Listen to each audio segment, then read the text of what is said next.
그날부터 며느리는 나를 싫어했다. 윤정혜 씨는 68, 평생을 아들 하나 키우며 살아왔습니다. 남편이 일찍 세상을 떠난 뒤 그녀의 인생은 오직 아들 민준이를 위한 것이었습니다. 새벽 4시에 일어나 시장에 나가고 밤늦게까지 옷을 수선하며 돈을 벌었죠. 민준이가 좋은 대학에 가고 좋은 직장에 다니게 된 건 모두 그녀의 희생 덕분이었습니다. 이제야 조금 편히 살 줄 알았지만 현실은 달랐죠. 아들의 결혼식 날 처음 만난 며느리 서연은 화사한 웨딩드레스를 입고 다정한 미소를 지었습니다. 하지만 그 미소 뒤로 차가운 냉기가 느껴졌습니다. 윤정혜 씨는 그날을 위해 몇 달 동안 아껴둔 돈으로 새 한복을 맞췄습니다. 화사하진 않아도 정갈하고 품이 있는 옷이었죠. 어머님, 이런 옷은 조금 예스럽지 않으세요? 요즘은 더 모던한 스타일로 입으시는데. 서연의 말은 부드러웠지만 주변 사람들이 듣기 좋게 윤정혜 씨를 시대에 뒤떨어진 사람으로 만들었습니다. 윤정혜 씨는 억지 미소를 지었지만 마음속에는 조용한 금이 갔습니다. 첫날이니까 긴장했겠지. 괜찮아. 그날 이후 며느리의 말 한마디 한마디는 가시처럼 꽂혔습니다. 윤정혜 씨는 아들 내외가 처음 집에 놀러 온다는 소식에 며칠을 준비했습니다. 아들이 어렸을 때 좋아하던 반찬들을 정성스럽게 만들었죠. 된장찌개, 배추김치, 멸치볶음, 감자조림까지. 손이 많이 가는 음식들이었지만 그녀는 기쁜 마음으로 준비했습니다. 어머님 반찬은 너무 투박해요. 요즘은 이런 거 잘 안 먹어요. 서연은 젓가락으로 반찬을 이리저리 뒤적이기만 했습니다. 민준이는 맛있게 먹었지만 아내의 눈치를 보느라 두어 숟가락만 뜨고 말았습니다. 엄마, 요즘은 간이 좀 약하게 하는 게 유행이래요. 아들의 말에 윤정혜 씨는 고개를 끄덕였지만 속으로는 무너져 내렸습니다. 평생 이 손맛으로 아들을 키웠는데 이제는 투박하다는 말을 듣게 되었습니다. 그녀는 가족 모임에서도 자연스럽게 배제되었습니다. 명절이 다가왔고 서연은 친정 어머니와 함께 음식을 준비하겠다며 윤정혜 씨에게는 쉬세요. 어머님이라고 했습니다. 겉으로는 배려처럼 보였지만 실상은 주방에서 완전히 밀어낸 것이었죠. 어머님은 요리가 좀 옛날 방식이시잖아요. 요즘 젊은 사람들 입맛엔 안 맞아요. 가족들 앞에서도 서연은 능숙하게 시어머니를 무력화시켰습니다. 윤정혜 씨가 무언가 제안하면 좋은 의견이긴 한데 저희는 다르게 하려고요라며 정중히 거절했습니다. 아들은 아내 편만 들었습니다. 서연아, 이 반찬 괜찮을까? 민준이가 어렸을 때 참 좋아하던 건데. 어머님 손맛이야 좋지만 요즘엔 이런 스타일 잘 안 하죠. 민준이도 입맛이 많이 바뀌었어요. 그래도 한번 맛은 봐줄 수 있지 않을까? 어머님, 저희는 건강식 위주로 먹어요. 이해해 주세요. 윤정혜 씨는 아들에게조차 말하지 않았습니다. 괜찮다. 서연이도 적응 중이겠지. 시집살이가 힘들다는 말도 많이 들었으니까. 나도 젊었을 때 그랬어. 하지만 혼자 돌아오는 버스 안에서 손끝이 떨렸습니다. 창밖으로 스쳐 지나가는 가로등 불빛이 흐릿하게 보였습니다. 눈물이 고였지만 그녀는 참았습니다. 버스 안 사람들이 볼까봐, 아들이 걱정할까봐, 며느리에게 예민한 시어머니라는 소리를 들을까봐. 집에 돌아온 윤정희 씨는 텅 빈 거실에 홀로 앉아 있었습니다. 아들이 어렸을 때 사진들이 벽에 걸려 있었습니다. 졸업식 날, 입사 축하 날, 웃고 있는 민준이의 얼굴. 내가 뭘 잘못한 걸까? 그녀는 몰랐습니다. 이 조용한 침묵이 언젠가 폭풍이 될 줄은. 며칠 후 윤정혜 씨는 아들에게서 전화를 받았습니다. 엄마, 이번 주말에 가족 모임 있어. 서연이 친정 식구들이랑 같이 만나기로 했거든. 윤정혜 씨는 가슴이 두근거렸습니다. 오랜만에 아들 가족과 함께하는 자리라니. 그녀는 무엇을 입을지, 어떤 선물을 준비할지 며칠 내내 고민했습니다. 작은 보따리에 정성스럽게 싼 한과와 손수 만든 장아찌를 준비했죠. 하지만 그 기대는 다음 날 오후 서연의 전화 한 통으로 산산조각이 났습니다. 어머님, 이번 가족 모임 말인데요. 서연의 목소리는 여전히 부드러웠습니다. 하지만 그 다음에 나온 말은 날카로운 칼날 같았습니다. 어머님은 이번엔 안 오셔도 돼요. 호텔 식사는 좀 부담스러우시죠? 분위기도 그렇고 메뉴도 생소하실 거예요. 윤정혜 씨는 말문이 막혔습니다. 아니, 나도 괜찮은데. 어머님, 저희가 배려하는 거예요. 호텔 코스 요리 같은 건 어르신들한테는 불편하잖아요. 저희 엄마도 처음엔 어색해 하셨거든요. 다음에 편한 한식당에서 따로 뵐게요. 전화를 끊고 난 뒤 윤정혜 씨는 한참 동안 멍하니 서 있었습니다. 그 한마디가 윤정혜 씨의 마음을 무너뜨렸습니다. 내가 창피한 사람이 됐구나. 호텔이 부담스러운 게 아니었습니다. 생소한 메뉴가 문제가 아니었습니다. 서연은 그녀를 격에 맞지 않는 사람, 자리를 빛내지 못하는 사람으로 규정해버린 것이었죠. 그것도 배려라는 이름으로. 윤정혜 씨는 거울 앞에 섰습니다. 주름진 얼굴, 평범한 옷차림, 투박한 손. 거울 속 자신이 낯설게 느껴졌습니다. 나는 평생 뭘 한 걸까? 아들 하나 잘 키우겠다고 이 고생을 했는데 이제 와서 내가 부끄러운 사람이 된 거야? 손에 들고 있던 보따리가 무겁게 느껴졌습니다. 정성스럽게 준비한 한과와 장아찌. 이제 이것들을 누구에게 줘야 할까요? 눈물이 흘러내렸지만 이번에는 참지 않았습니다. 혼자 있는 집에서 그녀는 소리내어 울었습니다. 그날 밤 윤정혜 씨는 오래된 나무 상자를 꺼냈습니다. 침실 옷장 깊숙한 곳에 숨겨둔 상자였습니다. 먼지가 소복이 쌓여 있었죠. 남편이 세상을 떠나기 전 남긴 상자. 지난 30년간 한 번도 열어보지 않았던 것이었습니다. 열쇠로 자물쇠를 따자 낡은 서류들이 나타났습니다. 그리고 그 안에는 땅 문서와 봉투에 담긴 유언장 한 장이 들어 있었죠. 손이 떨렸습니다. 윤정혜 씨는 천천히 유언장을 펼쳤습니다. 사랑하는 아내 정희에게. 당신은 평생 나와 아들을 위해 살았소. 당신의 희생을 나는 알고 있소. 이 땅은 정희의 이름으로 남기요.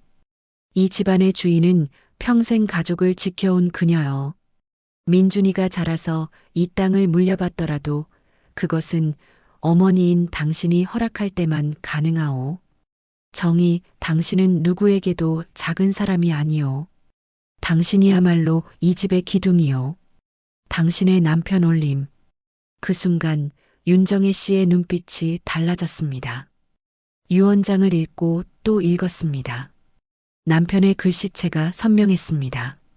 그의 목소리가 들리는 것 같았습니다. 나는 이 집의 주인이었구나. 지금껏 참았던 이유가 사라졌습니다. 며느리 눈치를 보고 아들에게 부담 주지 않으려고 스스로를 작게 만들었던 시간들이 허무하게 느껴졌습니다.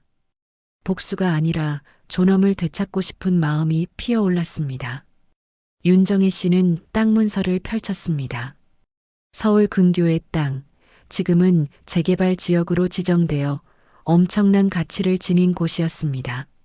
아들도 며느리도 모르는 사실이었죠. 그녀는 책상 앞에 앉아 메모지에 또박또박 적기 시작했습니다. 그래, 이제 나도 내 목소리를 낼 때가 됐지. 거울을 다시 보았습니다. 이번에는 달랐습니다. 주름진 얼굴이지만 그 안에는 수십 년을 버텨온 힘이 있었습니다. 투박한 손이지만 가족을 먹여 살린 손이었습니다. 서연아, 너는 아직 몰라. 진짜 어른이 누구인지. 이 집의 주인이 누구인지 윤정혜 씨는 전화기를 들었습니다. 변호사 사무실에 예약을 잡았습니다. 그리고 작은 수첩에 계획을 적어 내려가기 시작했습니다. 다음 날 아침 윤정혜 씨는 평소와 다르게 단정한 옷을 입었습니다. 머리를 깔끔하게 빗고 오랜만에 립스틱도 발랐습니다. 거울 속 자신이 조금 달라 보였습니다. 이제 그녀는 더 이상 구석에 조용히 앉아 있을 사람이 아니었습니다.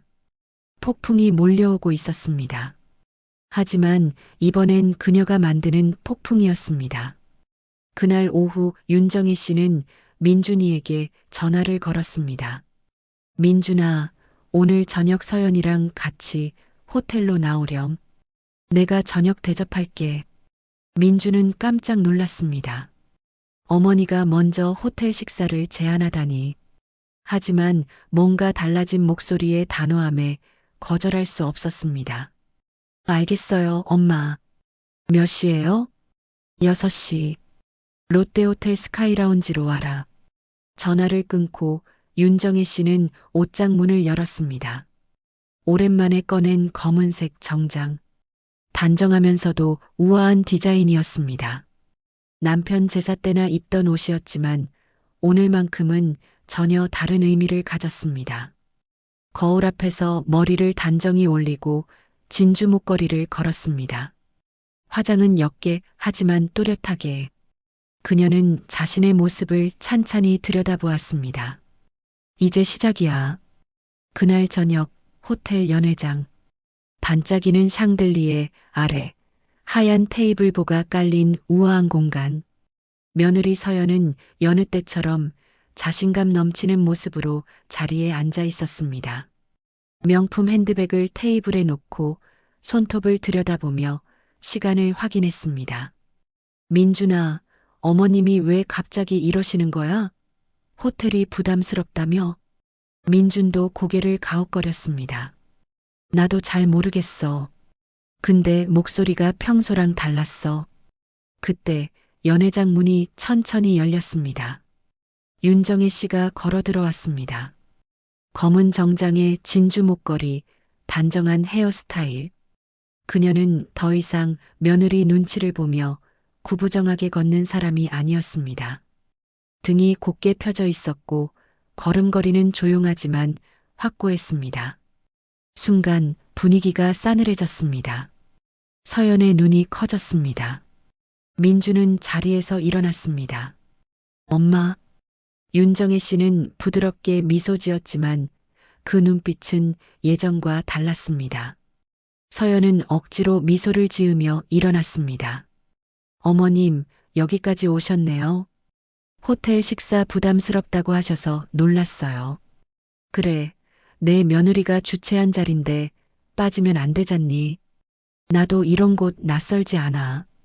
서연의 표정이 미묘하게 굳었습니다. 민주는 어머니와 아내 사이를 번갈아 보며 긴장했습니다. 식사가 시작되었습니다. 윤정혜 씨는 코스 요리를 태연하게 먹었습니다. 나이프와 포크를 다루는 손놀림이 서툴지 않았습니다. 젊은 시절 남편과 함께 사업을 하던 때 배운 매너였죠. 서연은 그 모습을 보며 당황스러워했습니다. 어머님이 원래 이런 분이었나? 에피타이저, 메인 요리, 디저트까지. 윤정혜 씨는 한마디도 하지 않았습니다. 침묵이 무겁게 흘렀습니다. 서연은 불편한 듯 물을 마셨고 민주는 계속해서 어머니를 힐끗힐끗 쳐다보았습니다. 마침내 식사가 끝나갈 무렵 윤정혜 씨는 냅킨을 접고 조용히 입을 열었습니다. 목소리는 단단했지만 잔잔했습니다. 서연아, 내가 무시하던 그 시골 땅 기억하니? 서연은 깜짝 놀라 고개를 들었습니다. 너 한 번은 그랬지. 요즘 누가 시골 땅 같은 거 신경 써요? 팔아버리세요. 그때 내 말이 그랬어. 어머님, 그게 우리 집안의 시작이었단다. 내 시아버지가 맨손으로 일궈낸 땅이고 내가 30년간 지켜온 땅이지. 민준의 얼굴이 창백해졌습니다. 그리고 지금 내가 살고 있는 그 아파트, 강남 타워 팰리스 말이야. 그것도 내 이름으로 되어 있지. 순간 공기가 멎었습니다. 서연의 얼굴은 창백해졌고 손에 들고 있던 와인 잔이 흔들렸습니다. 민주는 어머니를 바라보며 말을 잃었습니다. 엄마, 그게 무슨, 내 아버지가 세상 떠나기 전에 유언으로 남긴 거야. 땅도 아파트도 전부 내 명이다. 너한테 넘겨주려고 했지. 내가 좋은 사람 만나서 행복하게 살 줄 알았으니까. 서연은 입술을 떨었습니다. 그녀가 그토록 자랑스럽게 여기던 강남 아파트, 친구들에게 자랑하던 그 집이 시어머니 명의였다니. 서연아, 사람은 가진 돈보다 사람을 대하는 태도로 품격이 보이는 법이야. 그 말 한마디에 모든 게 뒤바뀌었습니다. 서연은 처음으로 할 말을 잃었습니다. 평소 자신만만하던 목소리는 온데간데 없었고 그저 창백한 얼굴로 고개를 숙였습니다. 윤정혜 씨는 천천히 자리에서 일어났습니다. 민준아, 나는 내가 잘 되길 바라는 엄마야. 하지만 내가 무시당하면서까지 참을 생각은 없다. 앞으로 어떻게 할지는 내가 선택해라. 엄마. 서연아, 내가 내 며느리인 건 변함없어. 하지만 나를 무시하는 건 용납 못해. 다음에 만날 땐 서로 존중하는 마음으로 만나자. 윤정혜 씨는 핸드백을 들고 연회장을 나섰습니다. 뒤돌아보지 않았습니다. 그녀의 뒷모습은 더 이상 구부러지지 않았습니다. 그날 윤정혜 씨는 울지 않았습니다. 택시를 타고 집으로 돌아오는 길, 창밖을 바라보는 그녀의 눈엔 눈물 대신 단단한 결의가 서려 있었습니다. 그녀의 침묵은 오히려 세상을 울렸습니다. 호텔 연회장에 남겨진 며느리와 아들은 한참을 말없이 앉아 있었습니다.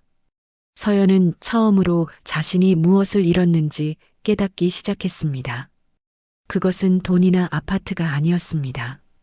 한 사람의 존엄을, 그리고 진정한 가족의 의미를 잃은 것이었습니다. 호텔에서의 그날 밤 이후 며칠간 집은 조용했습니다. 윤정혜 씨는 평소처럼 아침을 먹고 산책을 나가고 책을 읽었습니다. 하지만 무언가 달라져 있었습니다. 그녀의 어깨는 더 이상 움츠러들지 않았고 거울 앞에 선 모습도 당당했습니다. 민준에게서 몇 차례 전화가 왔지만 윤정혜 씨는 서두르지 않았습니다. 엄마, 우리 만나서 얘기 좀 해요. 천천히 생각해 보렴. 급할 것 없어. 그녀는 더 이상 아들의 눈치를 보지 않았습니다. 사랑하지만 자신을 잃어가면서까지 맞춰줄 필요는 없다는 걸 깨달았습니다. 며칠이 지나자 서연은 달라져 있었습니다. 어느 주말 오후 초인종이 울렸습니다. 문을 열자 서연이 서 있었습니다. 평소의 화려한 차림 대신 수수한 니트와 청바지를 입고 있었습니다. 손에는 작은 꽃다발과 직접 만든 듯한 도시락 2개가 들려 있었습니다. 어머님, 잠깐 들어가도 될까요? 윤정혜 씨는 조용히 문을 열어주었습니다. 서연은 거실에 들어와 조심스럽게 자리에 앉았습니다. 예전처럼 소파에 편하게 기대지 않았습니다. 침묵이 흘렀습니다. 서연은 한참을 망설이다 입을 열었습니다. 어머님, 그동안 제가 많이 무례했어요. 목소리가 떨렸습니다. 서연은 고개를 숙였습니다. 저는 제가 뭔가 특별한 사람인 줄 알았어요.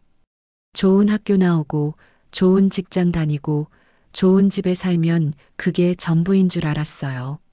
그래서 어머님을 제 기준에 맞추려고 했어요.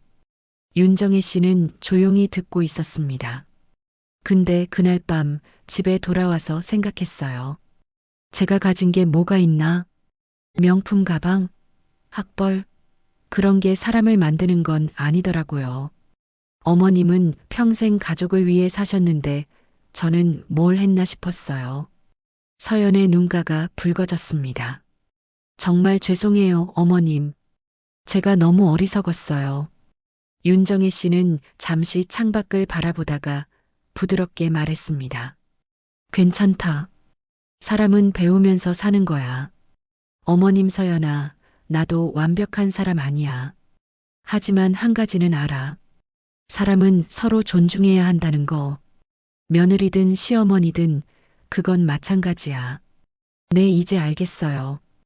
윤정혜 씨는 서연의 손을 가만히 잡아주었습니다. 다시 시작하자. 이번엔 서로 이해하면서. 그 대화는 짧았지만 오랜 벽을 허무는 순간이었습니다. 서연은 가져온 도시락을 꺼냈습니다. 서툰 솜씨였지만 정성이 담겨 있었습니다. 윤정혜 씨는 그 마음을 읽었습니다. 어머님이 좋아하실 것 같아서 레시피 찾아서 만들어 봤어요. 고맙다, 서연아. 두 사람은 함께 식탁에 앉았습니다. 예전처럼 냉랭한 분위기가 아니라 조심스럽지만 따뜻한 공기가 흘렀습니다. 그날 저녁 서연이 돌아간 후 윤정혜 씨는 오랜 친구 금자에게 전화를 걸었습니다. 금자는 윤정혜 씨의 유일한 친구였습니다. 같은 동네에서 자라고 함께 늙어가는 사이였죠. 금자야, 여행 좀 다녀오려 해. 이제 내 인생도 살아야지. 아이고, 드디어 정신 차렸네. 그래, 이제 내 시간이다. 어디 갈 건데? 제주도나 갈까 해. 바다도 보고 맛있는 것도 먹고. 너도 같이 갈래? 당연하지. 나도 애들 눈치만 보다가 이러다 죽겠더라. 우리 한번 제대로 놀아보자. 그래, 우리도 좀 살아보자. 전화를 끊고 윤정혜 씨는 창가로 걸어갔습니다. 창문 밖엔 봄 햇살이 부드럽게 스며들었습니다. 벚꽃이 흩날리고 아이들의 웃음소리가 들려왔습니다. 세상은 여전히 아름다웠습니다.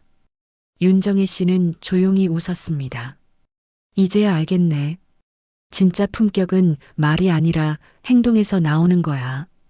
그녀는 여행 가방을 꺼냈습니다. 오랫동안 장롱 속에 넣어두었던 가방. 먼지를 털고 옷가지를 하나씩 챙겼습니다.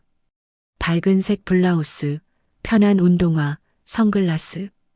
이제 그녀는 누군가의 엄마, 누군가의 시어머니이기 전에 윤정이라는 한 사람으로 살아갈 준비가 되어 있었습니다.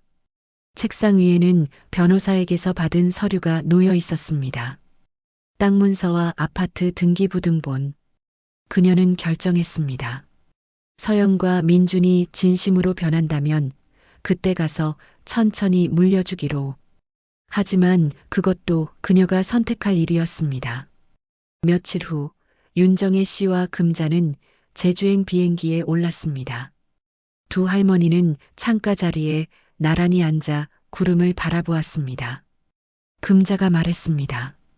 정희야, 우리 인생도 이제부터가 진짜 시작이다. 그러게. 이제 우리 마음대로 살아보자. 비행기가 이륙했습니다. 하늘 위로 올라갈수록 세상은 작아 보였습니다. 그 작은 세상에서 그토록 크게 느껴졌던 고민들도 이제는 조금 멀어진 것 같았습니다. 윤정혜 씨는 창밖을 보며 생각했습니다. 나는 잘 살았어. 그리고 앞으로도 잘 살 거야. 그녀는 복수하지 않았습니다. 단지 품격으로 맞섰을 뿐이죠. 소리 지르거나 감정을 쏟아내거나 상대를 무너뜨리지 않았습니다. 그저 자신의 가치를 알고 존엄을 지켰습니다. 진짜 강한 사람은 끝까지 품위를 잃지 않는 사람이었습니다. 윤정혜 씨는 이제 알았습니다. 품격은 가진 것에서 나오는 게 아니라 남을 대하는 태도에서 나온다는 것을. 그리고 진정한 승리는 상대를 이기는 게 아니라 자신을 지키는 것이라는 걸. 1년 후 윤정혜 씨의 집 거실에는 가족 사진이 새로 걸렸습니다. 윤정혜 씨, 민준, 서연, 그리고 갓 태어난 손주까지 네 사람이 함께 웃고 있는 사진이었습니다. 서연은 이제 시어머니를 어머님이라 부르며 진심으로 대했습니다. 윤정혜 씨도 며느리를 딸처럼 아꼈습니다. 그들은 배웠습니다. 가족이란 서로 무시하고 짓누르는 관계가 아니라 존중하고 이해하는 관계라는 것을. 그리고 윤정희 씨는 여전히 금자와 함께 여행을 다녔습니다. 제주도, 부산, 경주, 강릉. 이제 그녀의 인생은 누군가를 위한 삶이 아니라 자신을 위한 삶이 되었습니다.